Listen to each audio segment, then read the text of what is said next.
জয় মহাকাল। অন্যায়ের বিনাশকর্তা মহাদেবের সর্বপ্রথম জ্যোতির্লিঙ্গ দেখতে সোমনাথ পৌঁছে গেলাম। সাথে থাকবে শ্রীকৃষ্ণের গোলকধাম যাত্রার কাহিনী।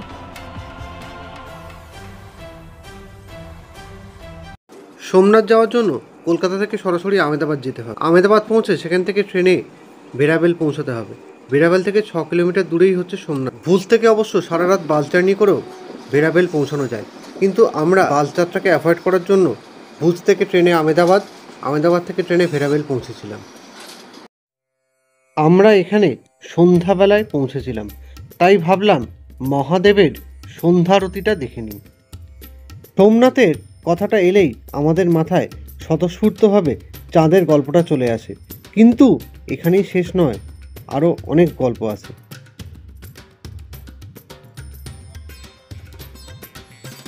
ব্লগটা কাল সকালে আবার কন্টিনিউ করব।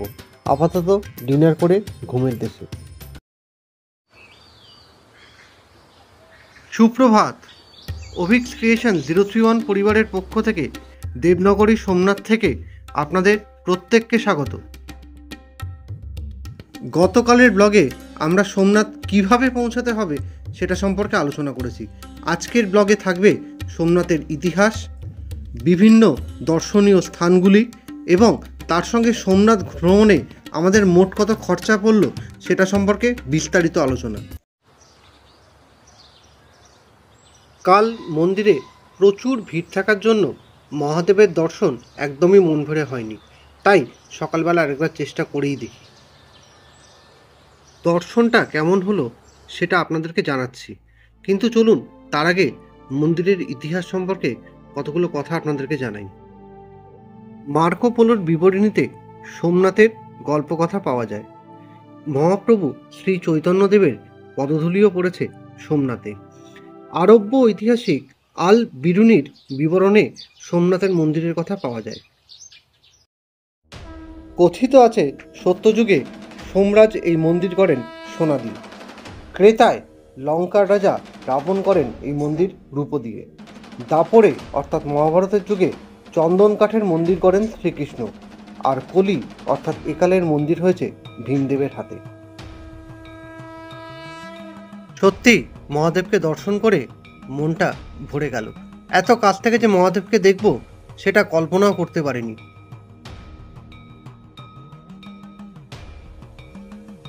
মন্দির কমিটিতে বাড়িতে নিয়ে যাওয়ার মতো 90 টাকা থেকে 300 টাকার মধ্যে বিভিন্ন প্রসাদ পাওয়া যায়। আমরা এক্ষেত্রে 300 টাকার প্যাকেটটাই কিনেছিলাম বাড়ির জন্য। মন্দির দর্শনের ক্ষেত্রে কতগুলো নিয়ম আমাদেরকে মেনে চলতে হয়।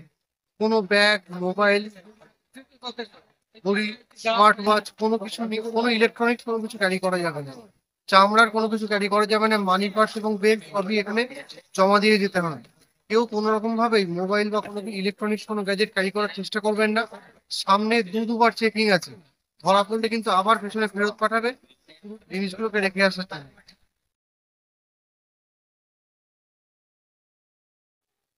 এই মুহূর্তে দাঁড়িয়ে আছি আদি সোমনাথ মন্দিরের দিকে, যার প্রতিষ্ঠাতা হচ্ছেন রানী অহল্যাবাই।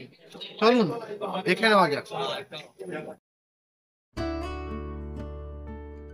1783-তে রানী অহল্যাবাইয়ের তৈরি পুরাতন মন্দিরটিতে 23টি ধাপ নিচে নেমে মহাদেবের দর্শন করতে হয়।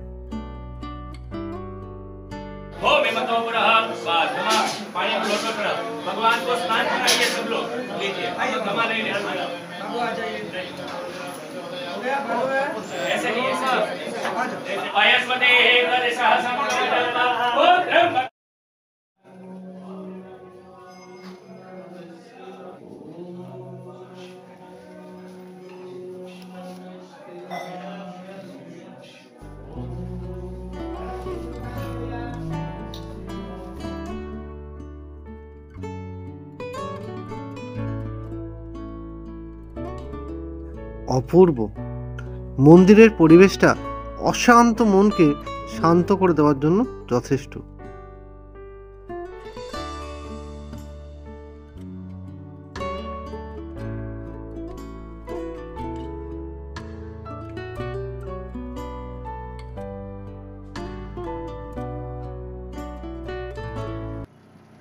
ভোলেনাথের আশীর্বাদ মাথায় নিয়ে আমরা বেরিয়ে পড়লাম একের পর এক দর্শনীয় স্থানগুলো ঘুরে দেখতে। এখানে ঘোরার জন্য অটোটাই বেস্ট। এছাড়াও আরও অনেক অপশানই আছে। অটো মোটামুটি 500 টাকা থেকে রেট হাঁকতে শুরু করে, কিন্তু বার্গেনিং করলে সেটা 350 থেকে 400 টাকার মধ্যেও হয়ে যায়। সোমনাথের লোকাল সাইট সিডিংয়ের একদম সর্বপ্রথম আমরা দেখতে এসেছি সোমনাথের রাম মন্দির। চলুন দেখে নেওয়া যাক।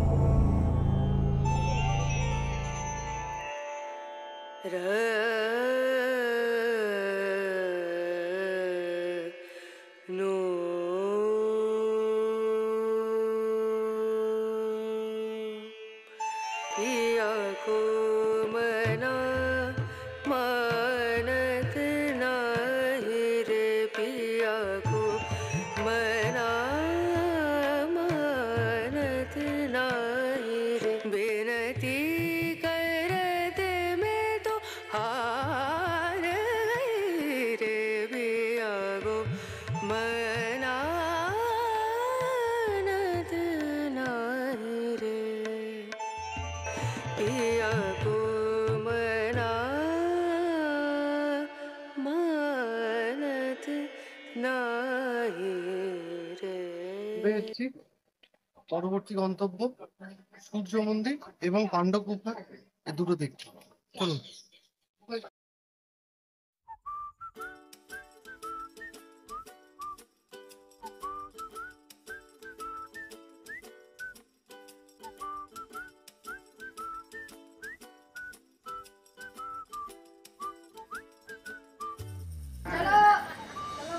এবারে আমরা দেখতে যাব পাণ্ডব গুফা।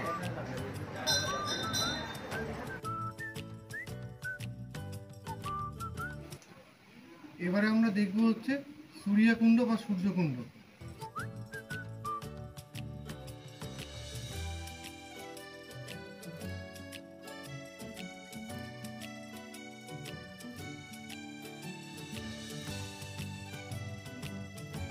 পাণ্ডব গুফা, সূর্যকুণ্ড এবং শিবনাথ মহাদেব তিনটে একই জায়গায়, এবং ঠিক এর উল্টো দিকে আছে ত্রিবেণী সংগম।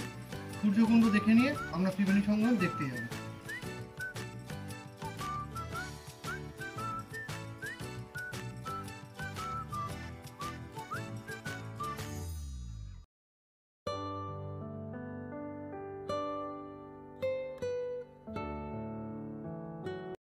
কথিত আছে এই সঙ্গমে স্নান করলে জন্ম মৃত্যু চক্র থেকে মুক্তি পাওয়া যায়। অনেকে পিতৃপুরুষের শ্রাদ্ধ এবং তর্পণের কাজও এই ত্রিবেণী সঙ্গমে করে থাকে।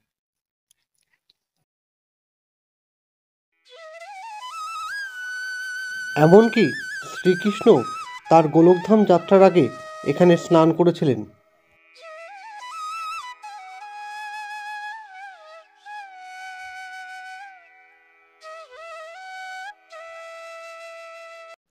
এবার ঢুকছি গীতা মন্দিরে, যেখানে দেওয়ালে দুদিকে গীতার সমস্ত শ্লোকগুলো লেখা আছে, আর ঠিক মন্দিরের মাঝখানে বসে আছেন ভগবান শ্রীকৃষ্ণ।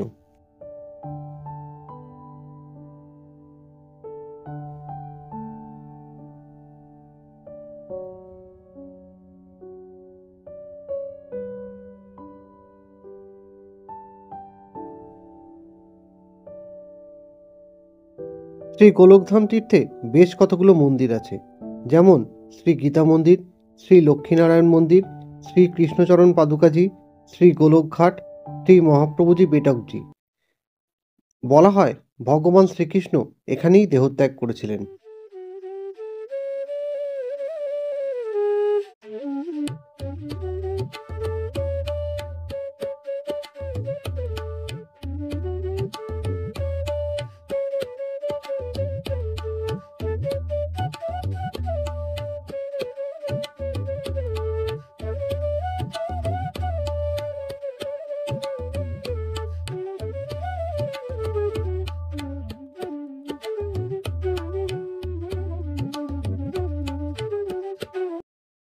এবারে আমরা দেখতে চললাম শঙ্করাচার্য মন্দির এবং তার সঙ্গে কামনাথ মহাদেবের মন্দির।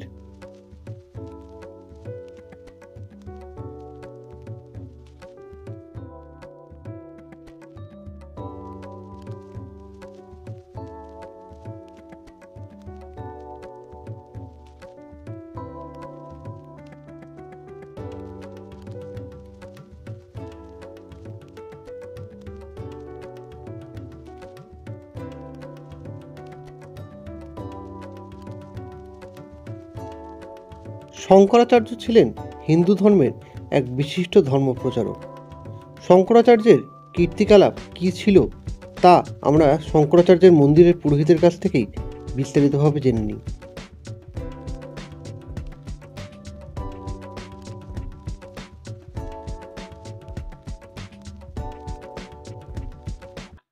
ये आदि गुरु शंकराचार्य हैं जो हमारे हिंदू धर्म के सम्राट थे और उन्हीं के चारों शिष्य हैं चारों धामों के। बद्रीनाथ दे दिए थे टोटकाचार्य जी को ज्योतिर्मठ में, सुरेश्वराचार्य जी को श्रृंगेरी कर्नाटक में, हस्तमलकाचार्य जी को द्वारिका शारदा मठ में और पद्मपादाचार्य जी को जगन्नाथपुरी गोवर्धन मठ में। शुक्ल यजुर्वेद सामवेद अथर्ववेद ऋग्वेद नर्मदेश्वर ध्यान मुद्रा नंदे।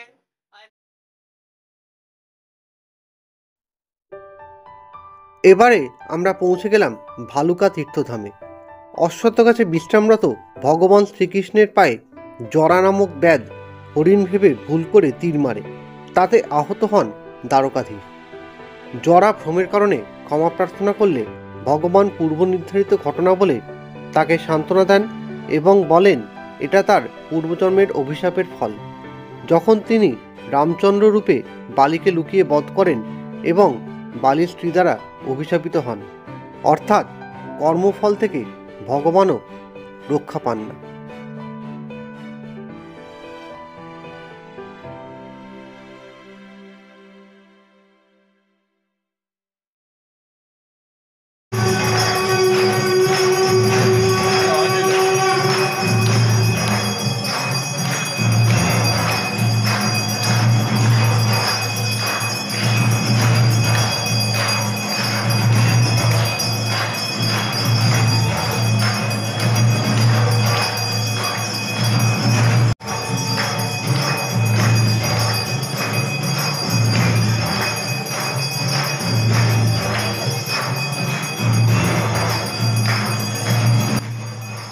মন্দিরের আরতিটা দেখার সময় এবং যখন ঘটনাটা মাথায় আসে তখন গায়ের লোমও যেন দাঁড়িয়ে যায়।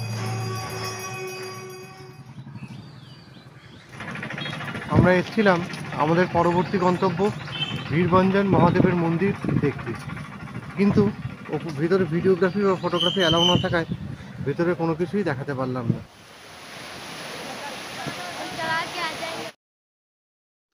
আমাদের পরবর্তী গন্তব্যস্থল ছিল বানগঙ্গা। এখানে দুটো মহাদেবের মূর্তি আছে, যেটা সমুদ্রে জোয়ারের সময় জলে ঢাকা পড়ে যায় এবং পরবর্তীকালে যখন জোয়ার চলে যায় তখন মহাদেবের মূর্তি আবার বেরিয়ে আসে। গজনির সুলতান মামুদের প্রথম আঘাত 1027 খ্রিস্টাব্দে। দুদিনের যুদ্ধে ধ্বংস হয় মন্দির, লুণ্ঠিত হয় সম্পদ, এমনকি কারুকার্যময় 56টি স্তম্ভ, চন্দন কাঠের দরজাও যায় মামুদের সাথে। বারবার মোট 17 বার আক্রান্ত হয়েছে মন্দির। তবু অনাদিকাল থেকে দেবমাহাত্ম্য আজও অমর। সর্দার বল্লভভাই প্যাটেলের উদ্যোগে 1960 সালের মে মাসে বেলে পাথরের আদি ব্রহ্মশিলার উপর হয়েছে নতুন মন্দির। বলি, मेरा नाम हरीश भाई है और मैं सोमनाथ गुजरात के अंदर हूँ। मंदिर के पास अपना गेस्ट हाउस है, ओम गेस्ट हाउस। मेरा नंबर है, मोबाइल नंबर 6353190032। ওশান ভিউটা মন্দিরের পাশ দিয়ে প্রায় 1.5 কিলোমিটার দীর্ঘ একটা ঢালাই রাস্তা করেছে। খুব সুন্দর জায়গাটা, সমুদ্রের পাড়ে বেশ সময়টা কেটে যাবে। এখানে ঢুকতে গেলে 5 টাকা করে প্রত্যেককে টিকিট কাটতে হয়। সোমনাথ ভ্রমণে আমাদের রুম ভাড়া পড়েছিল 1,500 টাকা 1.5 দিনের জন্য। 2 দিনের breakfast, lunch, dinner, evening snacks মিলিয়ে খরচা হয়েছিল 1687 টাকা। লাইট অ্যান্ড সাউন্ড শোয়ে খরচা হয়েছিল 60 টাকা দুজনের। অটো ভাড়া পড়েছিল লোকাল সাইট সিটিংয়ের জন্য 400 টাকা। ভেরাভেল থেকে সোমনাথ গেছিলাম 170 টাকা। সোমনাথ থেকে ভেরাভেল রাতে এসছিলাম, তখন অটো ভাড়া পড়েছিল 200 টাকা। ওশান ভিউ এখানে খরচা পড়েছিল 5 মাল 10 টাকা। প্রসাদ কিনেছিলাম 500 টাকার। সব মিলিয়ে আমাদের দুজনের খরচা পড়েছিল 4327 টাকা, যেটা মাথাপিছু করলে হিসাব দাঁড়ায় 2163 টাকা 50 পয়সা করে মাথাপিছু। এবারে লাইট অ্যান্ড সাউন্ড শোয়ের দিকে আমরা এগিয়ে যাচ্ছি। রাত্রির 8টা থেকে লাইট অ্যান্ড সাউন্ড শো, আর রাত্রির 10টায় আমাদের ট্রেন। তাই সময় নষ্ট না করে লাইট অ্যান্ড সাউন্ড শোটা এনজয় করি।